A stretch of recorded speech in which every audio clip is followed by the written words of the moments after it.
የትላንት ታሪካችን ሲገለጥ በቀላሉ ተነጋግረን ልንፈታቸው የሚችሉ ጉዳዮች ቃታ አስበውን ጦር አማዘውን የአያሌ ጠባሳዎች አጋልጠውን አልፈዋል። ቀደምት አባቶቻችን በአንድ ጥላ ስር መክረው ችግሮችን መፍታት የሚያስችል ቱባ ባህል ጥለውልን ቢያልፉም ፈለጋቸውን በመከተል ችግሮችን በሰከነ መንገድ ተመካክሮ የመፍታት ባህል በመዘንጋቱ ዋጋ አስከፍሎናል።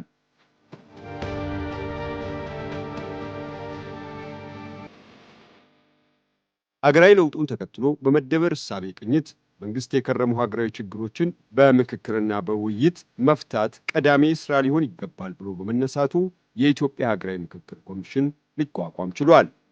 የፖለቲካ ልዩነቶችን ለማጥበብ አካታች ብሔራዊ ውይይት መድረክ እናካሂዳለን። የምክክር ሂደቱ ችግሮቻችንን በጠረጴዛ ዙሪያ ይፈታሉ ብለው የሚያምኑትን የሚያካትት በፖለቲካ ልሂቃን መካከል የሚደረግ ሂደት ብቻ ሳይሆን ሁሉም የህብረተሰብ ክፍሎች ተሳትፎ ያገናዘበ አጠቃላይ ሂደቱ አካታችና አሳታፊ እንዲሁም በኢትዮጵያውያን እየተመራ ሀገር በቀል መፍትሄዎች ለማፍለቅ ታልሞ የሚከናወን ይሆናል።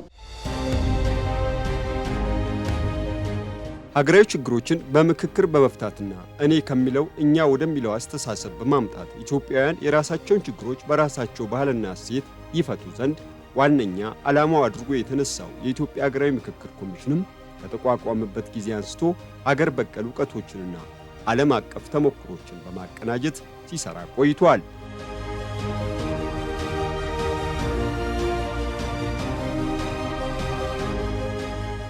ኮሚሽኑ ላለፉት 4 ዓመታት ወደ ህብረተሰቡ በመዝለቅ የተሳታፊ ልየታና የአጀንዳ ማሰባሰብ ሥራ ሲሰራ የቆየ ሲሆን ከዚህም አልፎ የትጥቅ ትግልን አማራጭ አድርገው የሚንቀሳቀሱ አካላትንና በተለያዩ ዓለማት የሚኖሩ ኢትዮጵያውያንና ትውልደ ኢትዮጵያውያን በምክክሩ ላይ እንዲሳተፉ ጥሪ ሲያደርግ ሰንብቷል።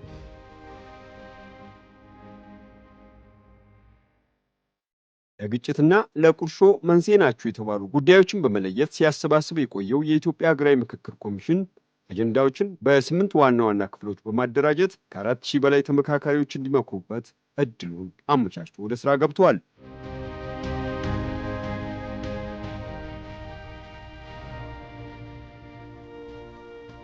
ለዛሬ አትምከሩ፣ ለነገ ምከሩ። ለእናንተ አትምከሩ፣ ለልጆቻችሁ ምከሩ። አሁን የምንመካከረው ስለ ትናንትናው አይደለም።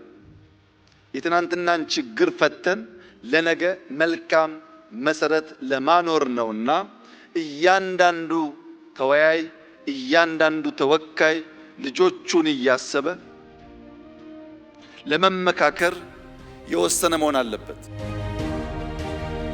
ሁላችንም ከጠበበ የቡድን ወይም የግል ፍላጎት ወጥተን ለሀገር ሰላምና ለቀጣዩ ትውልድ ዕጣ ፈንታ ስንል በቅንነት በወደ ሰፊነት በሐቀኝነት እንድንመክር ጥሬን በአክብሮት አቀርባለሁ። በዚህ የምክክር ሂደት ያለንበትን ቀይ ሳይሆን ትልቋን እምዬ ወይም አዴ ኢትዮጵያን ማዕከል እንድናደርግ አሁንም በታላቅ ትህትና እመክራለሁ። ቀደም ሲል በህዝብ የተመረጡ ተመካካሪዎች ሁሉንም የህብረተሰብ ክፍል ይወክሉ ዘንድ በጥናት ላይ የተመሰረተ አሰራር በመዘርጋቱ አሳታፊነት ጎልቶ የሚታይበት መድረክን መፍጠር ተችሏል።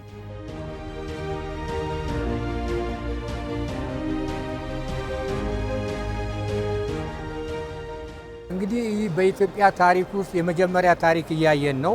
ኢትዮጵያ ከዳር እስከ ዳር ችግሬ የኔ ነው ብላ አምና ዜጎቿን ሰብስባ ተወያይታ ነቅሳ የምታወጣበት መድረክ በመሆኑ በትክክል ተመካክሮ ነቅሶ ችግሩን ካወጣ በኋላ ወደ ጋራ እሳቤ ካመጣ በኋላ ጥሩ ነገሮችን ይይዛል ብለን እንገምታለን። ስንመጣ የተለያየን ነበር፣ የተለያየ ሀሳብ ይዘን ነበር የመጣ ነው።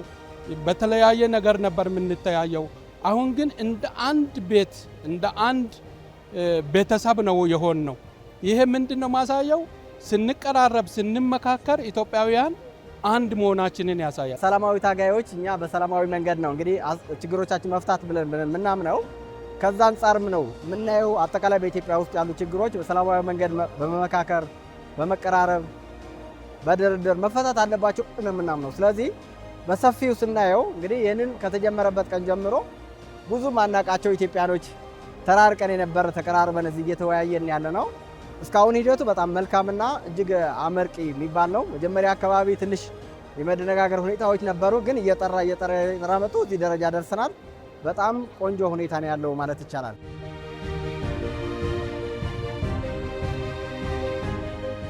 ታጥቄ ላለፉት 3 ዓመታት ስንቀሳቀስ ነበረ። ነገር ግን ሰላም የሚመጣው በጠመንጃ ብቻ አይደለም። ጠመንጃ ዞሮ የመጨረሻው ኢኮኖሚን ያወድማል፣ ህዝብን ይጨርሳል፣ ማህበረሰብን ቅርቃር ውስጥ ይከታል። ማጠናቀቂያው መቋጫው ሰላም ነውና እኛም የሰላም አማራጭን ተጠቅመን ከዚህ መጠናል። በዚህ አጋጣሚ በመጣን ማግስት የሀገራዊ ምክክር ኮሚሽን እንደምታዩት ከ4000 በላይ ህዝብ ከተለያዩ 4ቱ ማዕዘን የሀገራችን ክፍሎች ተሰባስቦ እየመከረ እየተወያየ ይገኛል። በሚገርም ሁኔታ አካታች ነው፣ ሀሳባችን አልተገደበም። ይሄ ምክክር በኢትዮጵያ ታሪክ የመጀመሪያ እንደመሆኑ መጠን በዚህ ደረጃ በጣም ቆንጆ ይሆናል ብለን አልጠበቅንም። ግን ከጠበቅነው በላይ በጣም ከአካታችነትም አንጻር ከአሳታፊነትም አንጻር የምክክር ሂደቱ በጣም ሳይንሳዊ በሆነ ሁኔታ ኦርጋናይዝ ተደርጎ ከመካሄዱ ጋር ተያይዞ በጣም ትልቅ ነገር ነው ያየነው። ከጦርነት ይልቅ በሀሳብ መተማመኑ ከምንም በላይ አዋጭነት ነው። ኢትዮጵያዊነት የሚያስከትል ስለሆነ ከግጭትና ከጦርነት መመካከሩ አማራጭ ብዬ ነው ማምነው። የሚነሱ ሀሳቦችን የተሰጠውን አጀንዳ በጋራ በመሆን በነፃነት ገደብ በሌለው ሀሳባችንን ለሀገራችን ኢትዮጵያን ይጠቅማታል የሚለውን አንድነትን ያመጣል የሚለውን ሀሳብ በጋራ እየተመካከርን እየተወያየን ነው። ተመካካሪዎች እኩል ዕድል አግኝተው የሚሳተፉበትና የሀሳብ ፍጭት በማካሄድ ወደ ጋራ ሀሳብ ሊያመጣቸው የሚችል አሰራር በመዘርጋቱ የምክክር ሂደቱ ከዚህ ቀደም ከነበሩ መደበኛ ስብሰባዎችና ውይይቶች የተለየ ሆኖ ብቅ ብሏል።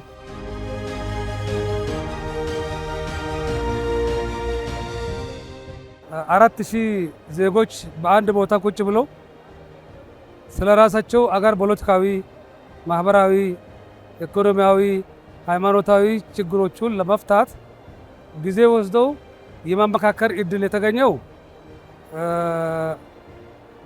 ዘንድሮ ነው ብዬ ገምታለሁ። ኢትዮጵያን ሲከፋፍሉ በነበሩ ጉዳዮች በሃይማኖት፣ በጎሰኝነት፣ በዘረኝነት ሲነሱ የነበሩ ነገሮች በሙሉ ይሄ ችግር ከየት መጣ፣ ወደፊትስ ምንድነው መሆን ያለባቸው፣ በምን መልኩ መፈታት ያለባቸው የሚሉ ነገሮች ላይ ሁሉም ተወያይተዋል። ካሁን ቀደም እያንዳንዱ ማህበረሰብም በለው ግለሰብ አለኝ ብሎ በውስጡ ይዞ ያለውን ነገር በነቂስ ወጥተው ችግሩ ባለቤት ያለውን ሁሉ አንስተው በመመካከር ላይ ስለሚገኙ ጥሩ እድልን ይፈጥራል፣ ጥሩ ሰላምን በአገራችን ላይ ያመጣል ብዬ ነው የሚያስበው። በመመካከር ቀርቦ በመስማት የአንዱን ቁስል አንዱ የኔ ቁስል ነው ብሎ በሌላው ቁስል በሌላው ጫማ ስር ሆኖ መወያየት አገሪቱን የሚያሻግር ለቀጣይ ትውልድ በተለይ ከኛም በኋላ ለሚመጡ ትውልድ ለልጆቻችን ተስፋ ነው ብዬ ነው የማስበው።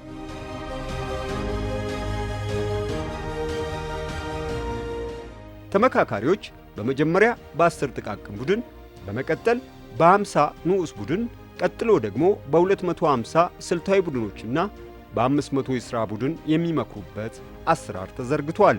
የ250 ስልታዊ ቡድኖችና የ500 የሥራ ቡድን ስብስቦች ሁሉም ኢትዮጵያውያን የሚገኙበት ስብስብ ነው ማለት ይቻላል።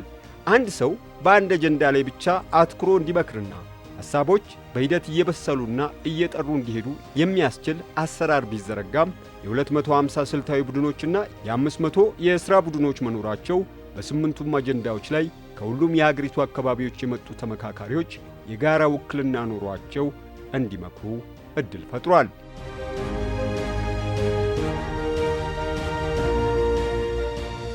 አራት ሺህ አንድ ቦታ ቢደረግ እጅ ብታወጣ እጅም አይታይም። ማንም እርስ በርሱ ሊተዋወቅም አይችልም።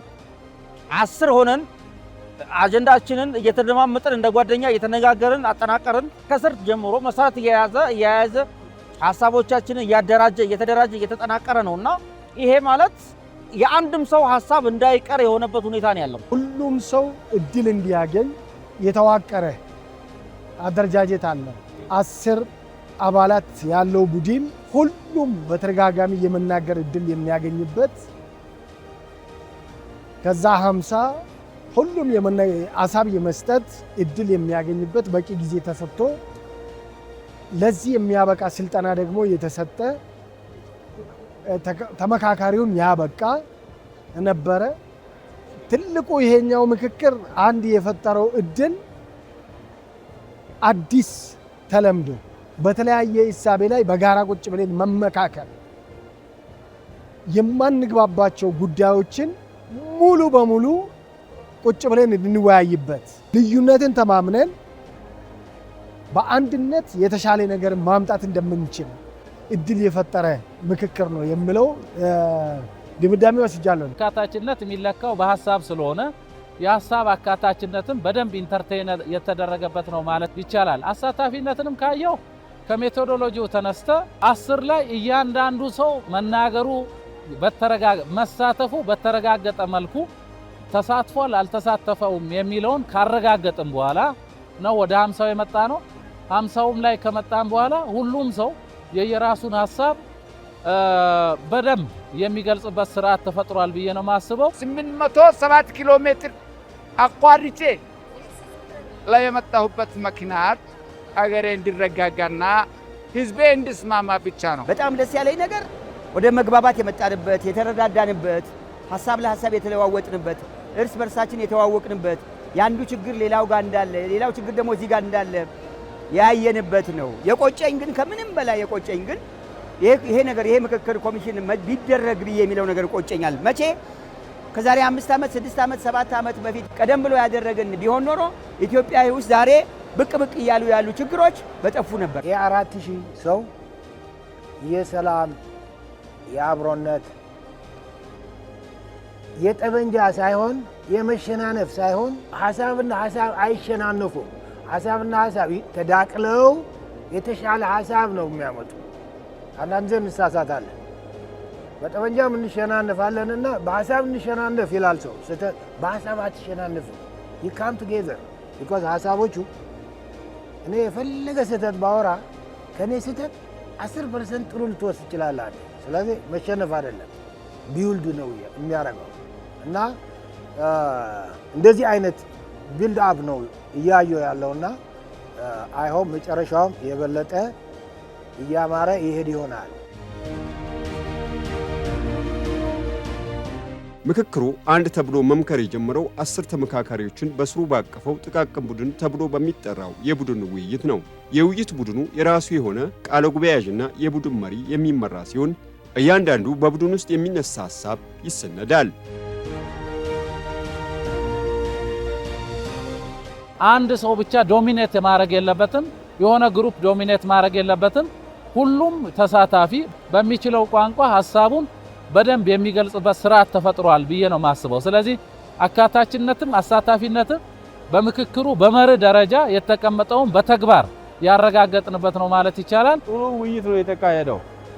አሁን ወደ መግባባት እየደረሰን ያለን ይሄ ሁሉ ስርዓቶቹ ለሀገሪቱ ብቁ የሆነ ነገሮች ጥሩ ሀሳቦች የሆነ ስንፈኞች ለመወገድ ስለዚህ በአሁኑ ሰዓት ኢትዮጵያ አንድ መሆን አለበት። ከዚህ ቀደም በነበረው ሁኔታ ላይ ይህን ያህል ለግጭት ምክንያት የማይሆኑ ብንነጋገር ወደ ጠረጴዛ ዙሪያ ብንመጣ ብንመካከር ለሀገራችን በሚጠቅሙ ነገሮች ላይ ነው ባለመነጋገር ስንባል ላይ ቆየ ነው።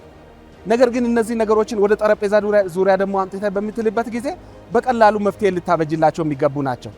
እዚህ እንኳን ለምክክር ከመጣንበት ጊዜ ጀምሮ ያየነው ምንድነው ዳርና ዳር የነበሩ ሐሳቦች ወደ መሃል የመጡበት ሁኔታ ነው ያለው። ከታች ከጥቃቅን ቡድን ጀምረን የመጀመሪያ ሐሳቦች ምክር ሐሳቦችን ስንሰጥ ከርመናል።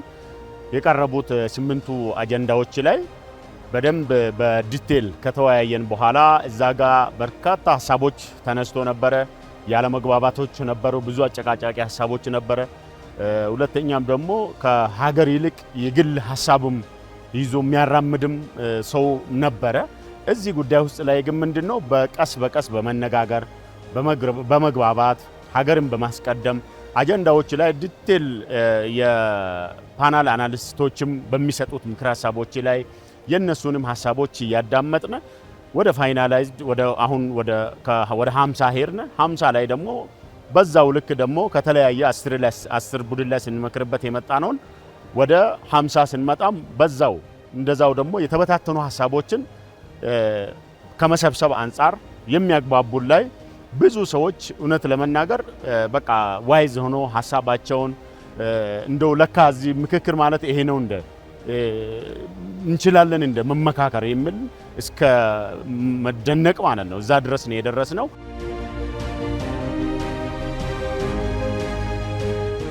በአገራዊ ምክክር ጉባኤ ውስጥ የቡድን ውይይቶች ከመደበኛ ውይይት በላይ የሆነ ትርጉም አላቸው። ጽንፍ የወጡ ሐሳቦች በጠረጴዛ ዙሪያ እየተገሩ የተለያዩ ልምዶች፣ እይታዎች፣ እሴቶችና ተሞክሮች እየተንሸራሸሩ ለልዩነት መነሻ የሆኑ ጉዳዮች በሂደት ይታከሙበታል። በውይይቶች ውስጥ እያንዳንዱ ተሳታፊ ሐሳቡን በነፃነትና በኃላፊነት ያቀርባል። የሌሎችን ሐሳብ በትዕግስት ያዳምጣል። ጥያቄዎችን ያነሳል፣ ማብራሪያዎችን ይጠይቃል፣ በምክንያት የተደገፉ አስተያየቶችን ያቀርባል። በዚህ መልኩ በጥቃቅን ቡድን ደረጃ የተነሱ ሐሳቦች ከእያንዳንዱ ቡድን የተውጣጡ ቃለ ጉባኤ ያዦችና የቡድን መሪዎች በተገኙበት ይቀርብና ዳግም ውይይት ይካሄድበታል። ይህም ሂደት የተነሱ ሐሳቦች ተንጠባጥበው እንዳይቀሩ ያግዛል። ፖለቲካ ፓርቲዎችም፣ ሴቶችን፣ አካል ጉዳተኞች ሁሉም አካታች በሆነ ሁኔታ ለእያንዳንዱ ሰው እድል የተሰጠው የፈለገውን የመሰለው ሀገር ይገነባል ብሎ ያመነበትን ሀሳብ የሚያፈልቅበትና ተጽፎለት ዶክመንቲት ሆኖ በሀገራችን ደረጃ ልክ እንደና አድዋ ድል እንዳደረግነው ሁሉ ይሄ ደግሞ ሀገራችን ወደ በለጠ ለመገንባት ሰላሙን ለማምጣት የምናደርገው ሽግግር የበለጠ ሀገራችንን አሻራ የማሳረፍ ሁኔታ ይኖራል ማለት ነው።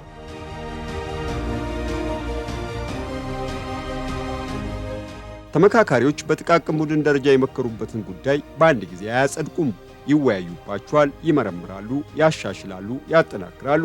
በዚህም የተለያዩ እይታዎችን ያካተቱና ሰፊ ድጋፍ ሊያገኙ የሚችሉ ምክረ ሐሳቦች ይፈጠሩ ዘንድ ምክክሩ በጥቃቅን ቡድን ደረጃ ከበሰለ በኋላ ወደ 50 ንዑስ ቡድን ይሸጋገርና ይመከርበታል።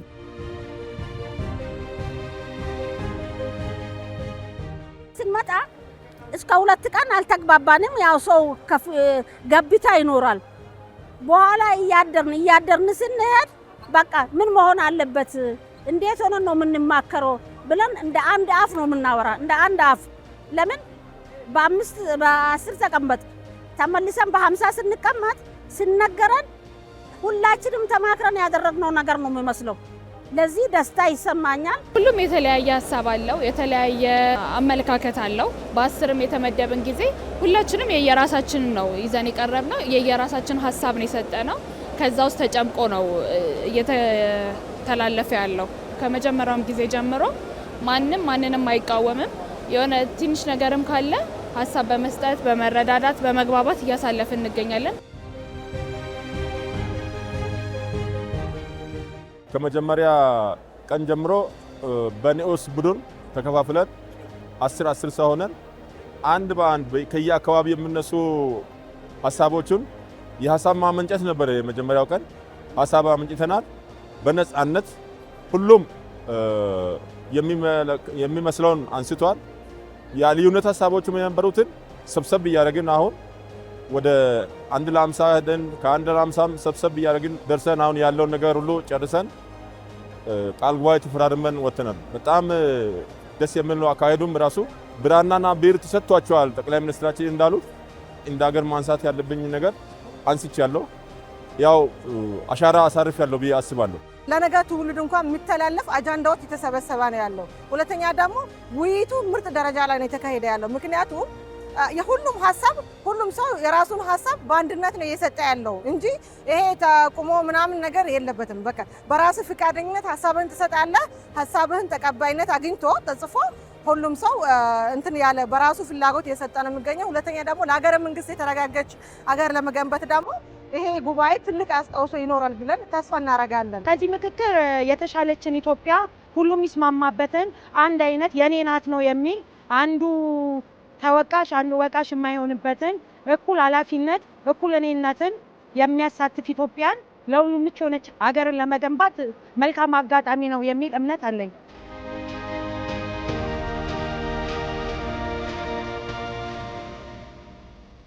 የንዑስ ቡድን ውይይቶች ሌላኛው የሀገራዊ ምክክር ሞተር ናቸው። ሀገራዊ ጉዳዮች በአንድ ወገን እይታ ብቻ ሳይሆን ከተለያዩ አቅጣጫዎች እንዲታዩና የተሻሉ መፍትሄ ሀሳቦች እንዲመጡ ያግዛሉ።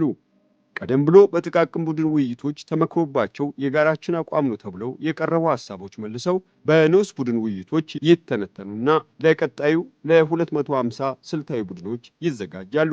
ይህ የሀሳብ ማጣሪያ ሂደት ተራ ስምምነት ብቻ ሳይሆን የሚወልደው አገርን የሚያሻግር ዘመናትን የሚሻገር የነጠረ የወደፊት ሀገራዊ ስኬት ነው።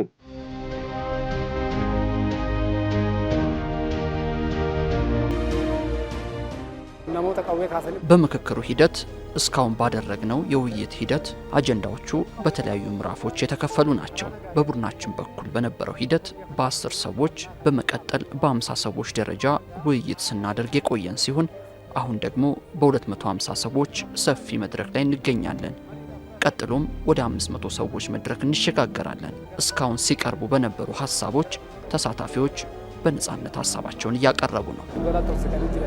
ሀሳቡን ስናንሸራሽር ነጻነት የሞላበት ማንም የማንንም ሀሳብ የማይነቅፍበት ማንኛውም ሰው ከመጣበት ከአካባቢም ሆነ ከኢትዮጵያ ላይ ያለውን ችግር በነጻነት ተወያይቶ ስር ነቀል መብት የማምጣትን ሀሳብን ከየአቅጣጫ ሰብስቦ ለኢትዮጵያ መልካም ነገርን ያመጣል፣ ያከፋፍሉ አጀንዳዎችን ያስወግዳል፣ አንድ ያደርጋል። ሰላማዊ ውይይት የትም ተፋጭ የትም ተጋጭ ተታኮስም የሚጠናቀቀው በሰላም ስለሆነ ህዝብን አስጨርሶ ኢኮኖሚን አውድሞ ነገ ከመደራደር ዛሬ ግን በውይይት ይፈታል የሚል ጥያቄ ስለነበረን ይህን ጥያቄ የሀገራዊ ምክክር ኮሚሽን እየመለሰልን ነው።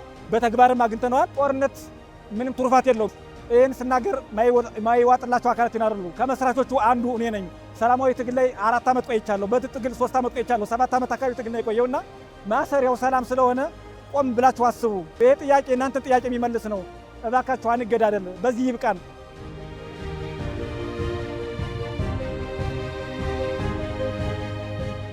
ትላልቅ ውሳኔዎች የትንንሽ የጠረጴዛ ውይይት ነጸብራቅ ናቸው።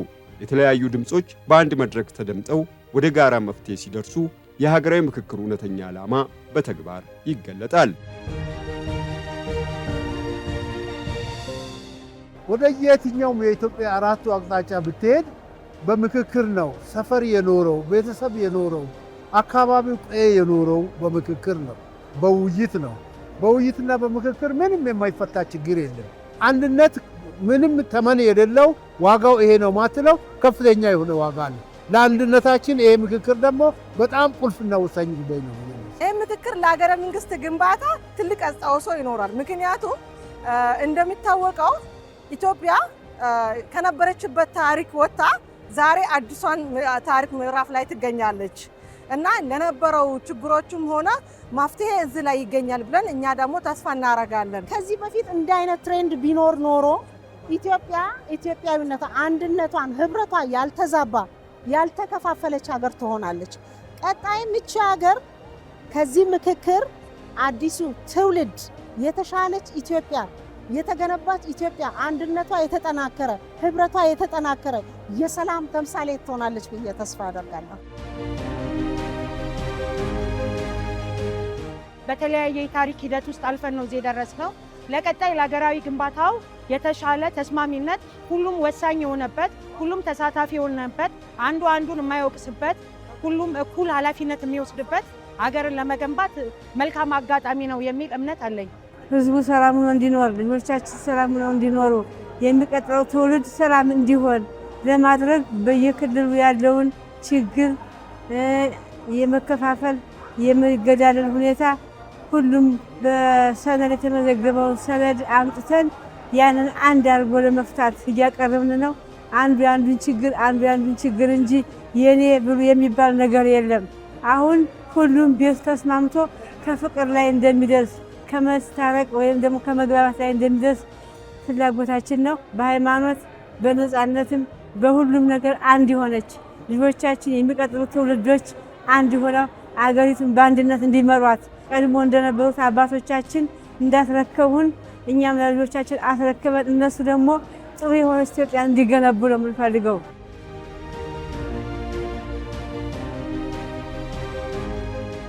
የአንድ አገር ልጆች ለዘመናት ቁርሾና ጠባሳ ሆኖ ያራራቁ ጉዳዮችን በጥበብ በምክንያትና በፍቅር ሲያክሙ ከኔ ይልቅ እኛ የሚለው ድምፅ ጎልቶ ይሰማል። ያኔ የምክክር ጣዕም እንደ ወይን እያደር እየጣፈጠ ሀገር ይገነባል። ወደ ስልታዊ ቡድን ሲመጡ 50 ላይ ሆነው አምስቶቹ የተወያዩበትን ለ250 የሚያቀርቡበት በዛ ላይ የሚወያዩበት ይሄ ቀረ ያልቀረም የሚሏቸውን ሀሳቦች የሚያካትቱበት አንዳንድ ጊዜም ደግሞ ወደ 10 በነበሩበት ጊዜ ያቀረቧቸው ሀሳቦች ትዝ ሲሏቸው 50 ላይ በነበሩበት ጊዜ ያቀረቧቸው ሀሳቦች በሚገባ አለመካተታቸውን ሲያስተውሉ እንደገና እንዲዳብሩ የሚያደርጉበት ነው። ይህንን አድርገው ከጨረሱ በኋላ ሁሉም 250ዎች ማለትም 16ቶቹም በያሉበት ቡድን ይፈራረማሉ። ስለዚህ ይሄ ሀሳቤ ይሄ ነበር እና ወደ መሀል ያመጡን ሀሳቦች ደግሞ እነኚህ ናቸው ብለው የሚግባቡባቸውን በሙሉ በየቡድኑ በተመደቡ አጠናቃሪዎች ለምሳሌ 250 ላይ 25 አሉ። 25ቱ እንደገና በጋራ የተስማሙባቸውን ለየ250ዎቹ ያቀርቡና መጨረሻ ላይ በእነኛ ላይ ተፈራርመው ካለቁ በኋላ ወደ 500 ይሄዳሉ።